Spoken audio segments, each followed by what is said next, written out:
damos un paso hacia adelante en este recorrido que hemos estado nosotros llevando a cabo en torno a la invención de la autonomía.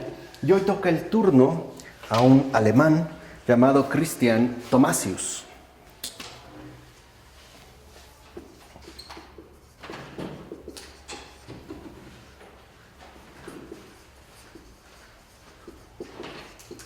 Christian Thomasius, cuya vida va del año 1655 al año 1728. Podemos ver cómo en esta figura de Thomasius llega a término lo que sería el siglo XVII e inicia por lo menos el primer cuarto del siglo XVIII. Ahora, aunque prácticamente hoy en día es un desconocido, no figura como algún, pensador importante e incluso prácticamente ni siquiera se menciona.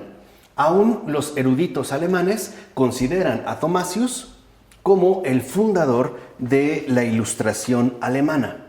Así pues, no hay, como que no es irrelevante esta figura y por ello es que también Schneewein la va a rescatar.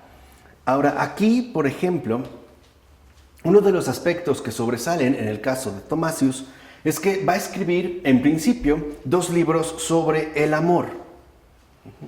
Ahora, cuando Thomasius escribe 2 libros acerca del amor, lleva a cabo algunos cambios bastante sustanciales que vale la pena mencionar. ¿Por qué? Porque el amor, en el caso de Thomasius, ya no tiene una vinculación directa, por ejemplo, con el ágape o la caritas. Es decir, ya no tiene que ver, pues, con esta dimensión trascendente que involucra, ¿no?, la dimensión cristiana, sino que única y simplemente se reducirá a un fenómeno puramente humano. Entonces, de entrada, el amor en el caso de Thomasius queda plenamente naturalizado. Recuerden, como vimos la ocasión anterior, que esta fuerza, ¿no?, del empirismo, que había tomado mucho auge en John Locke, pues sigue ejerciendo sus respectivos efectos, y en el caso, si la razón también es meramente naturalizada, para Thomasius, en principio, el amor también sería un fenómeno puramente humano. De tal manera que para explicar el amor, por ejemplo, ya no necesitamos recurrir a la gracia divina o al auxilio de Dios. Basta con que nosotros nos concentremos en esta dimensión meramente humana y de ahí tratemos de entender de qué se trata. Entonces, el amor aparece ya con Thomasius como un fenómeno puramente humano. Y les digo, a pesar de que ya no se ha conocido, a pesar de que ha pasado el tiempo, su influencia se sigue manteniendo hasta la fecha. No es otra parte, de estas influencias que también han llegado a infiltrarse de manera profunda en la constitución esencial de nuestra vida creyente. ¿Por qué? Porque simple y sencillamente para nosotros hoy en día es muy fácil hablar de amor. Por ejemplo, le puedo decir fácilmente a una persona que la amo. E incluso puedo entender el amor como este deseo intenso o no que puedo tener hacia otra persona, un deseo, un gusto, un apego, etcétera, pero lo seguimos enmarcando como un fenómeno puramente humano. O sea, en pocas palabras, el amor para nosotros ya no involucra nada metafísico. Simple y sencillamente se puede reducir incluso a un fenómeno estrictamente físico o empírico, como puede ser, por ejemplo, la reacción hormonal que se puede generar entre 2 cuerpos distintos, ¿no?, por mencionar un caso. Y se nos ha olvidado, y eso también en parte viene de Thomasius, que el amor siempre remite a algo más grande que nosotros mismos. En pocas palabras, si nosotros tuviéramos que definir el amor y nos preguntáramos de manera concreta, ¿qué es el amor? La mejor respuesta que podemos dar es la siguiente: amor es darle al otro todo lo que Dios quiere que reciba. Eso es amor. Todo lo demás puede ser afecto, pero en definitiva no va a ser amor. Pueden ser, por ejemplo, dimensiones afectivas importantes, pero en esencia no es amor. Porque el amor es darle al otro todo lo que Dios quiere que reciba.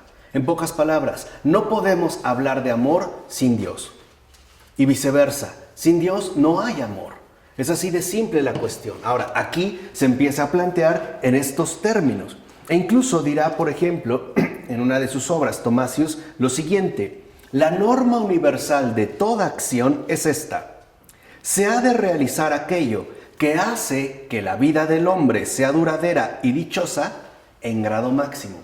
O sea, se empieza a pensar que la regla central es vivir muchos años de la manera más cómoda y placentera que nos resulte posible. Ahora, esta máxima que pone Tomasius sigue siendo, por así decirlo, un principio efectivo aún en nuestros días. Muchos de nosotros suponemos de entrada que lo mejor que nos puede ocurrir es vivir muchos años, pero eso sí, de una manera confortable, cómoda, es decir, de una manera finalmente dichosa. Pensamos que la vida tiene que ser duradera y además dichosa, ¿no? Si no se conjugan estos dos factores, pues entonces simple y sencillamente consideraríamos que eso no es vida, ¿no? Que lo mejor sería, pues, en todo caso, pues dejar de existir. Ahora, de ahí pues, Tomasius también va a considerar lo siguiente: un sentimiento religiosamente apropiado, o sea, un sentimiento religioso apropiado, se define por una esperanza y por un temor a Dios. Y a esto se le llama, dice Tomasius, un temor infantil. Ahora, temer desproporcionadamente a Dios es superstición. Y en este caso nosotros incurriríamos en un temor servil. Así pues leemos que dice Tomasius: mientras que el concepto y la representación de Dios como Padre apuntan a un temor infantil, el de Dios como monarca absoluto apuntala a un temor servil. Aquí, digamos, estaría pues criticando la postura, por ejemplo, que sostuviera en su momento John Locke o Pufendorf, ¿no? Está haciendo una distinción. E incluso dice que solo los necios pueden imaginar a Dios como un déspota. Si un hombre sabio imaginara a Dios como un soberano humano, más valdría que lo imaginara como padre que como soberano. E incluso, digamos, habría, aún en este caso, una corrección fundamental.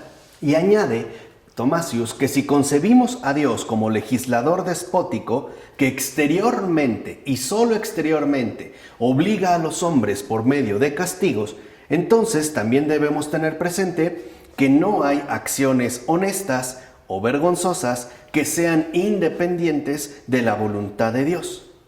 O sea, ¿qué es lo que está tratando de refutar Tomasius? El voluntarismo, ¿no? Para Tomasius es fundamental desechar el voluntarismo, o sea que en pocas palabras, no todo es voluntad de Dios.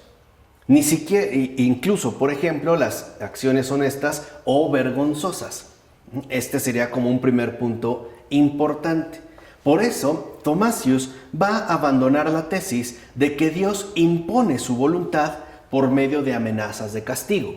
No es así, va a decir Tomasius, como Dios emplea su voluntad. Dice Tomasius que Dios es más bien un maestro que un legislador. Y solo podremos aprender si tenemos la mente en paz y no perturbada por el miedo. Aquí pues hay un aspecto importante. Para Tomasius, la relación con Dios no puede darse en base al miedo. Y ahí Tomasius tiene razón. Eso representaría pues una relación con Dios equivocada. Pero hay que también hacer una precisión. Cuando se habla del temor de Dios, o cuando hablamos del temor simple y sencillamente en relación con Dios, no se está hablando de miedo. En términos bíblicos, el temor de Dios significa literalmente la correcta relación con Él. Ese es el temor de Dios.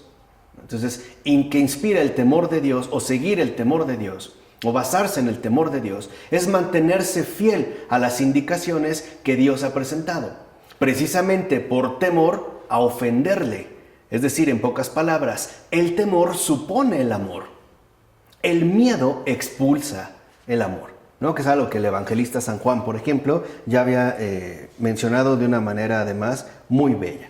Además, dice Tomasius que Dios nos instruye por la razón y que, apelando a la sola razón, no se puede demostrar que necesariamente debamos concebirlo como un legislador despótico, o sea, como alguien que únicamente hace uso de su fuerza por medio de la amenaza de castigos, ¿no?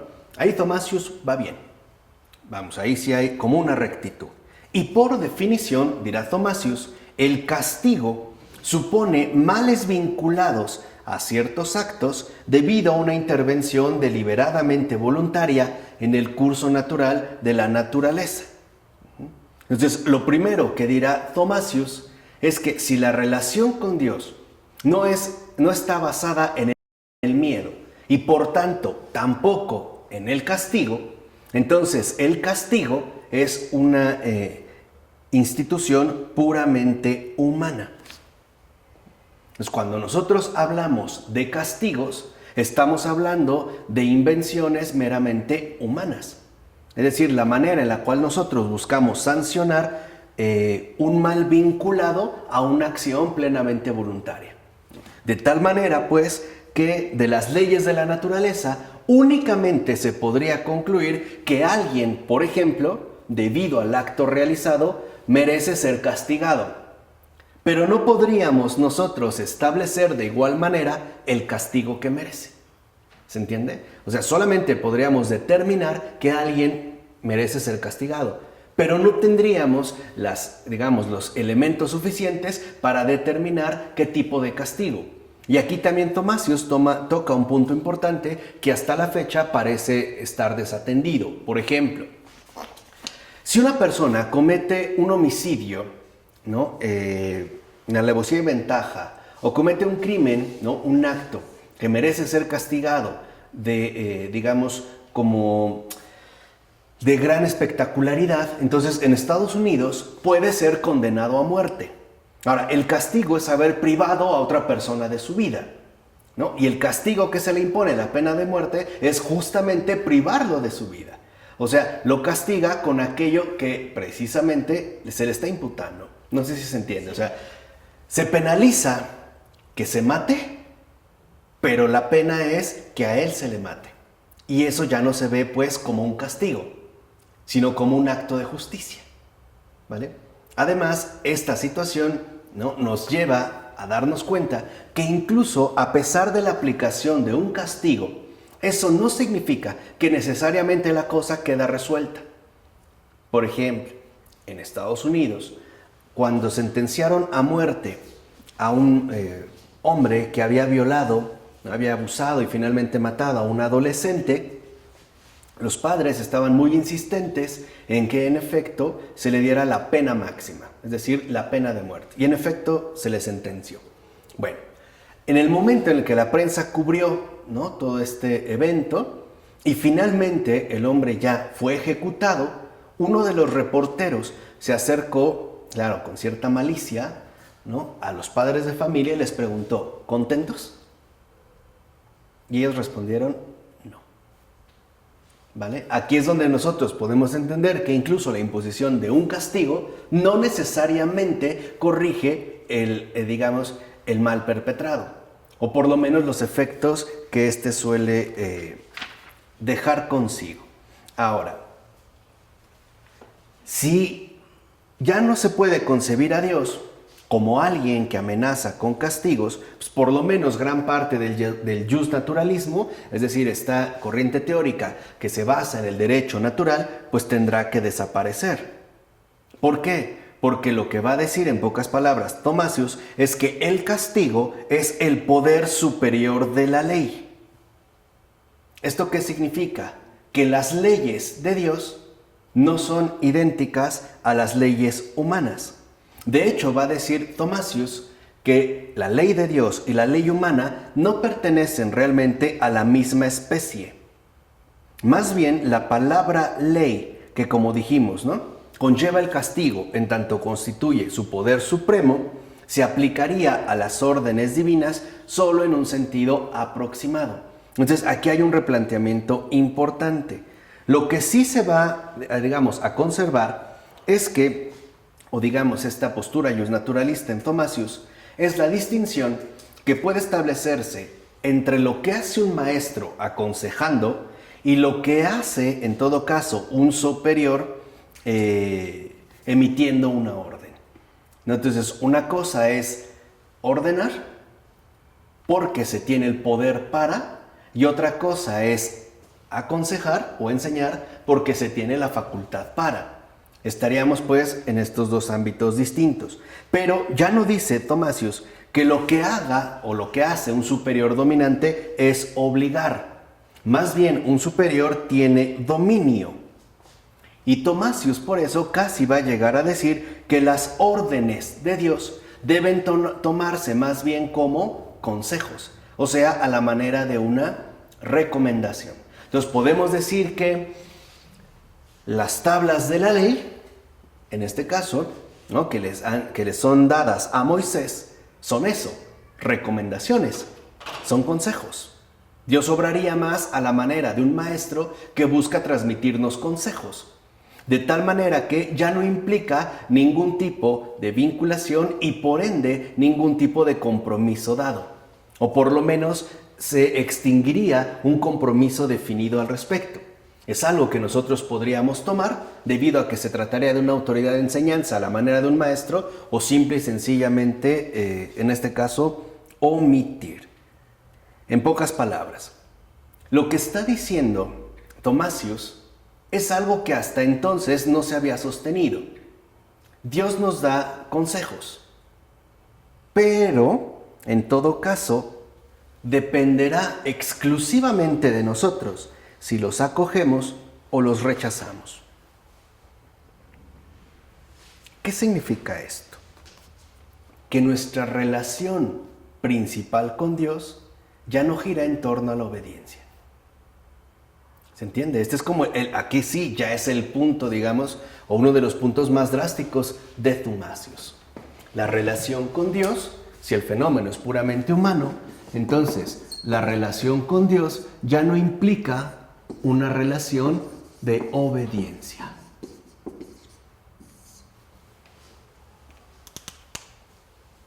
Y esto es algo que también nosotros de una u otra manera seguimos sosteniendo o seguimos considerando. Por ejemplo, hoy creemos que lo importante es agradar a Dios, lo veremos hacia el final. Aunque eso no necesariamente, o por lo menos no de manera clara y evidente, involucre la obediencia. Simple y sencillamente, ¿no? El buscar agradar a Dios, no por medio de la obediencia, sino incluso por medio de otros recursos. Porque para Thomasius, lo que nos mueve a obrar son en todo caso nuestras esperanzas y nuestros temores. Es decir, tendríamos más bien motivos propios para obrar, que ya no remitirían de entrada a la obediencia. Entonces, esto implica dos cosas. Número uno, Dios pierde autoridad. Dios no es Dios, Dios es un consejero, con autoridad, pero no es la autoridad. Y número dos, la obediencia ya no es central. Se va precisamente a desdibujar la obediencia, que es como el efecto, ¿no?, o resultado que brota del momento en el que Dios ya no es la autoridad, simplemente es un consejero con autoridad. Así pues, lo que va a decir es que, en todo caso, el consejo nos instruye, pero no nos puede obligar a realizarlo.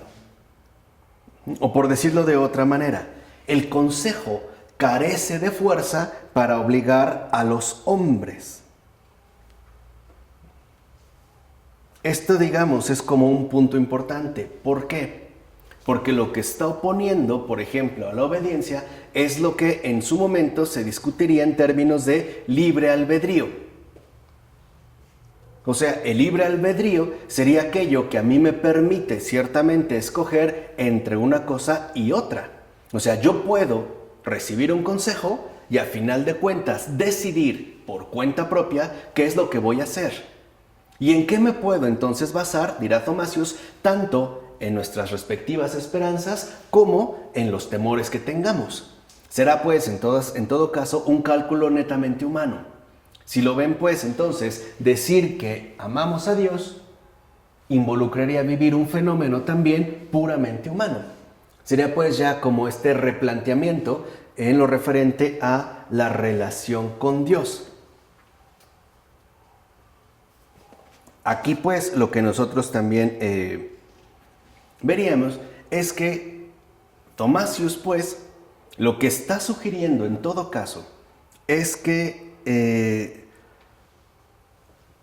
no podemos suponer que nos vemos como obligados a obedecer o más bien a realizar lo que Dios nos aconseja. Más bien, en todo caso, la norma que se puede establecer sería vinculante por una fuerza externa o exterior que solo iría conectada al acto mediante la elección humana. Entonces, ahora lo importante ya no es la obediencia, sino la elección.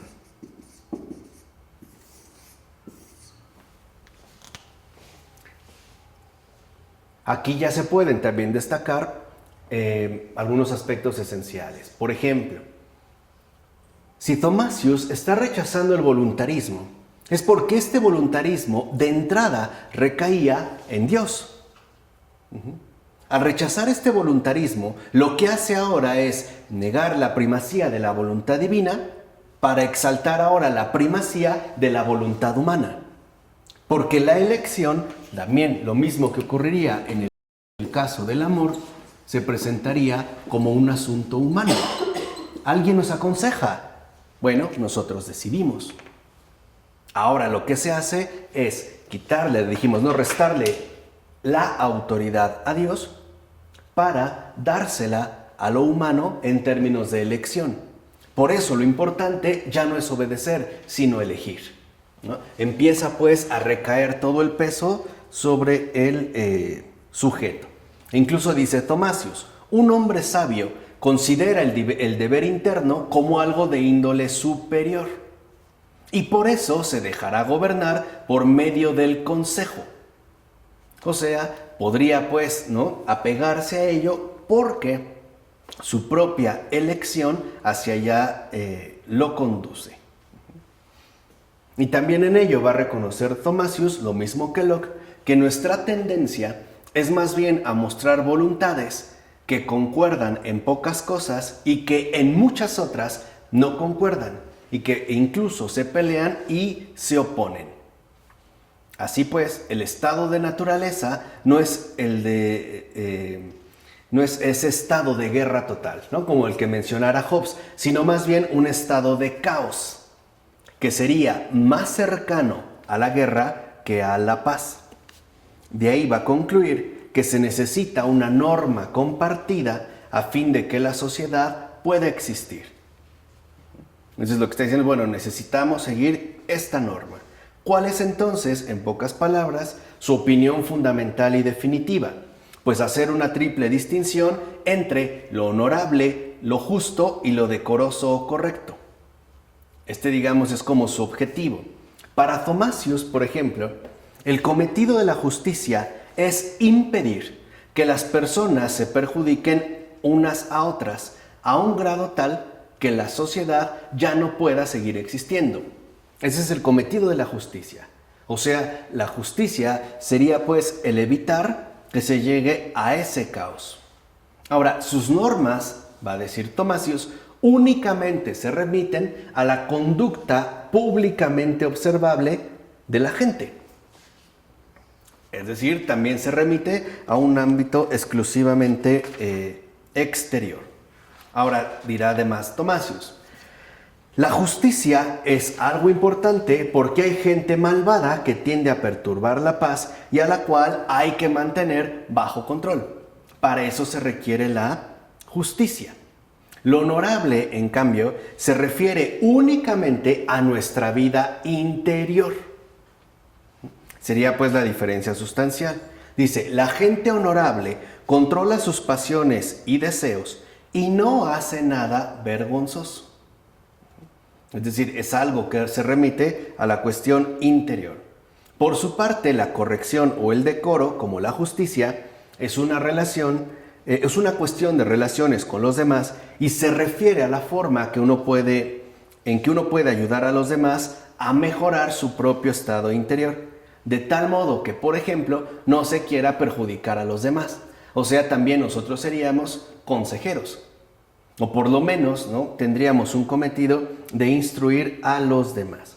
Dice, si bien es cierto, la persona honorable es la más apreciable y la injusta es la peor, la persona decorosa estaría en un término medio. Lo importante es que en el hombre estas tres clases de bondad se lleguen a combinar. Entonces, ¿qué es más importante? Ser honorable, ya no ser obediente. De tal manera que ahora es más importante controlar por cuenta propia mis deseos y mis pasiones que, por ejemplo, aparecer de una cierta manera en el ámbito público o exterior. E incluso Thomasius dirá que el principio del honor es este: haz tú mismo aquello que quieres que otro debiera hacer. El principio del decoro es: haz a otros lo que quieres que otros hagan para ti.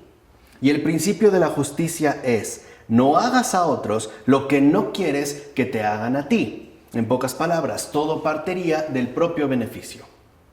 Actuar de tal manera que no nos veamos perjudicados por los demás ni unos a otros. Ahora, en el caso de la justicia, sus normas se van a ver resaltadas por amenazas de castigo. Pero las otras no pueden ser de la misma manera. ¿Por qué? Porque, como dijimos, el honor es un asunto enteramente interno y por eso estaría más allá de la fuerza. De tal manera que solo se nos puede obligar a algo cuando se nos puede forzar. Y no se nos puede forzar, por ejemplo, a sentir amor, gratitud o piedad. Entonces ya no es una cuestión de obligación, sino, otra vez, como lo dijimos hace un momento, una cuestión de elección. Es un asunto humano en tanto yo soy el que decide. Ahora, habíamos dicho que dentro de esta elección, todo empezará a configurarse en términos netamente humanos. Es decir, en base a las fuerzas internas. Y ahí es donde va a poner, digamos, como el énfasis Thomasius. Por ejemplo, el honor y el decoro son fuerzas internas que importan más al hombre cabal que las obligaciones meramente externas que definen, por ejemplo, el ámbito de la justicia. ¿Vale? Aunque no se vea a primera vista, esto tiene una implicación fundamental para la vida propiamente creyente. ¿Por qué? Porque si lo que importa más es lo interior que lo exterior, entonces, por ejemplo, la participación en la vida litúrgica, la asistencia a misa y, en síntesis, la Iglesia Católica están de sobra. ¿Se entiende?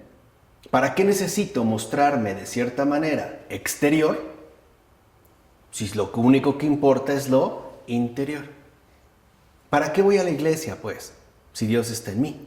Y además, si todo lo que importa es la vida interior que yo, o digamos, el honor que yo decido asumir para mantener una relación correcta con Dios, o sea, siguiendo los consejos que Él me ha dado. Y es esa, pues, la elección que yo recibo. Como ya pudieron también sospechar, Thomasius es un discípulo fiel de Lutero, ¿vale? Entonces dice, ¿a qué le vamos a otorgar mayor peso? Pues a lo exterior o a lo interior.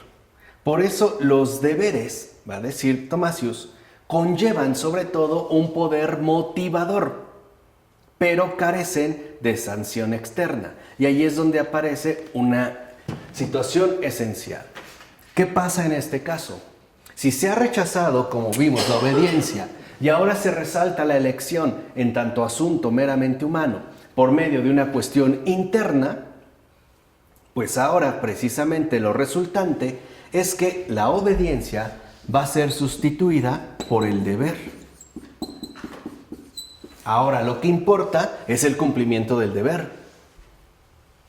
Ya no el seguimiento en fidelidad a Dios, como a través de la obediencia, sino el simple y sencillo cumplimiento del deber, a partir de mi estado interno, netamente humano, que recae por completo en el peso de la elección, ¿no? Se le va a poner énfasis a partir de Thomasius a la cuestión del deber. Ahora, incluso en el caso de los deberes, no estamos, dirá Thomasius, regidos ni por Dios ni por ningún tribunal. En pocas palabras, dirá Thomasius, podemos obligarnos a nosotros mismos y por lo tanto legislarnos a nosotros mismos. Dios me aconseja, pero la ley soy yo. Ese es el punto. El que decide finalmente soy yo. Yo soy el que tiene el poder de la elección. Y por lo tanto, todo quedará concentrado en el cumplimiento de el deber. De tal manera que estas obligaciones internas, o sea, el cumplimiento de los deberes, son más elevadas y más importantes que las meramente externas, que pueden ser expuestas a coacción mediante sanciones. O sea, las leyes corresponderían al ámbito meramente exterior, mientras que los deberes competen al ámbito enteramente interior, donde todo lo exterior no tiene cabida, ni siquiera Dios mismo. Así pues, dirá Thomasius, lo fundamental es la moralidad. ¿Qué es entonces la moralidad para Thomasius? El autogobernarnos, el autogobierno. Ese es el deber. Y ahí no intervienen ni Dios ni las instituciones externas que ciertamente nos pueden llegar a sancionar. Entonces, deber es igual a autogobierno. Eso es el deber. O sea, Thomasius es el primer gran exponente de la capacidad moral del individuo. Eso es precisamente, ¿no?, lo que él quiere destacar. De tal manera que ahora el autogobierno se va a ver precisamente como el campo propio y exclusivo de la moralidad, que sería precisamente lo más fundamental. ¿Por qué hace rato mencioné que este es un hijo fiel de Lutero? Porque sigue los mismos pasos. Lo importante es el cumplimiento del deber, esforzándonos por ser buenos antes que ser obedientes, es decir, antes que ser santos. Porque seamos sinceros, uno no se hace santo cumpliendo el deber, uno se hace santo, ¿no?, obedeciendo, incluso contra sus propias elecciones y a veces atentando contra sus propios deberes. Esa es la gran diferencia. Esa es la diferencia. O sea, no es que el santo desecha el deber, lo coloca en su lugar y nos recuerda que el deber es algo secundario. Importante sí, pero secundario. Lo mismo ocurre en el caso de la moralidad. Porque si no, todo se va a reducir al ámbito privado de la elección y del autogobierno y a la convicción rotunda de que lo único que se espera de nosotros es el deber. Y seremos capaces también de realizarlo a cabo como un asunto meramente humano que en principio no establece absolutamente ya ninguna relación con el amor. Y es eso lo que yo quería mostrar. O sea, incluso el cumplimiento del deber no involucra la participación ¿qué? Del amor. Esta tesis de Thomasius es como la parte más honda de la teoría kantiana, que es hacia donde va él.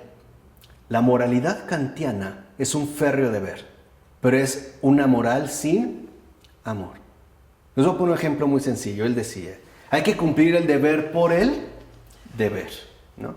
De tal manera que nosotros no podríamos atentar contra el deber. Por ejemplo, si yo soy un soldado y de repente recibo una orden, ¿no?, de tal manera que la autoridad externa me obliga a hacerlo y me ordena dispararle a un inocente, ¿cuál es mi deber? Dispararle. Él incluso decía, daba este ejemplo es mío, ¿no?, pero este ejemplo lo daba el propio Kant para ir avanzando. Kant decía, si de repente llega un amigo tuyo muy cercano que ha cometido una fechoría a suplicarte que por favor lo ocultes, ¿no?, las autoridades, y llega la autoridad y toca y te pregunta dónde está, ¿qué debes hacer? Entregarlo. Ahora, entregarlo no por su bien, entiéndase. No nos confundamos. No entregarlo por su bien, a la manera de una corrección fraterna, sino entregarlo simple y sencillamente porque ese es tu ¿qué? Tu deber. Porque tienes que apegarte al cumplimiento ¿qué? Del deber. Esto es el principio en Thomasius. En pocas palabras, a partir de Thomasius, lo que adquiere total relevancia es el deber. ¿Pero a costa de qué? De sacrificar y anular ¿qué? El amor. Esto es lo que ha invertido por completo todas las cosas. Quien lo experimentó, por ejemplo, en carne propia, es el que escribió Nikolai Steinhardt, un libro bellísimo aparte, ¿no? Un judío converso, que se llama El diario de la felicidad. Él justamente lo que narra, porque él estuvo también preso por medio del régimen soviético, lo que narra Steinhardt es esta inversión grave que se ha dado en anular el amor a favor del ¿qué? El deber. Es decir, poner primero el deber y mandar al carajo al amor. Es lo que hace Thomasius. Ahora, conste, lo dijimos, los eruditos alemanes lo consideran el fundador de la Ilustración alemana. Por eso incluso hasta la fecha, para un alemán, lo primero que es el cumplimiento del deber. Pero se han olvidado de amor. Por eso no es casual que en efecto el cumplimiento mero del deber, y aparte entendido como moralidad, que a final de cuentas remite a un autogobierno, sea justamente una dictadura.